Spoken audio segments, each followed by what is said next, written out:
In NX11, the new Iray Plus physically based rendering engine makes photorealistic rendering even easier to use.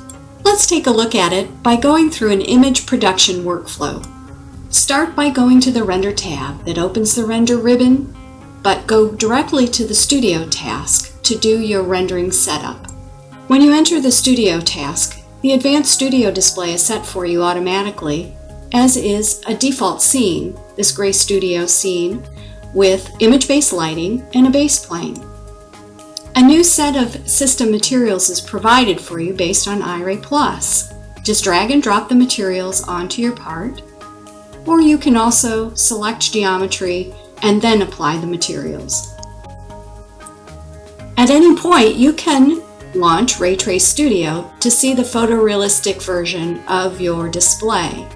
Notice that by default, the render mode is set to silver, and this gives you a good trade-off between quality and performance to start with. You can continue applying materials, and notice that you apply the material once and it's displayed in both Advanced Studio and Raytrace Studio. The advantage of Iray Plus physically based rendering is that the materials look right out of the box, and that makes it easier to use. Materials can be applied to bodies.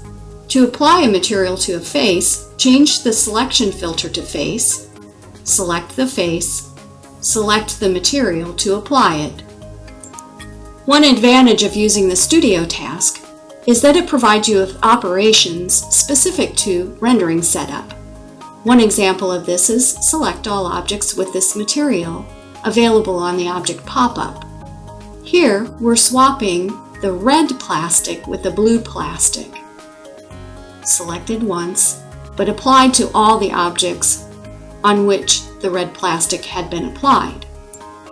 Important to note that you can finish Studio to exit the Studio task at any point, and Advanced Studio and Raytrace Studio displays are still available to you in modeling and other applications. Let's continue our image production workflow and open a part that's been fully detailed. In Raytrace Studio, the display mode is set to gold, which is the highest interactive mode. It gives you the best quality and is still interactive. To do the rendering setup, we go to Raytrace Studio Editor. Notice the new remote render capability. For static image setup, you can pick the file format, you can render to window size or bigger than window, and you can set a time limit. Hit the Start Shade button to render your image at the highest quality level. You control the duration by either waiting for the time limit or hitting pause. Save the image to a file, specifying the file path and name, and hit OK to save the file. Hit the Erase button to return to the dynamic progressive rendering. And that's it for an image production workflow using NX11 Iray Plus physically based rendering.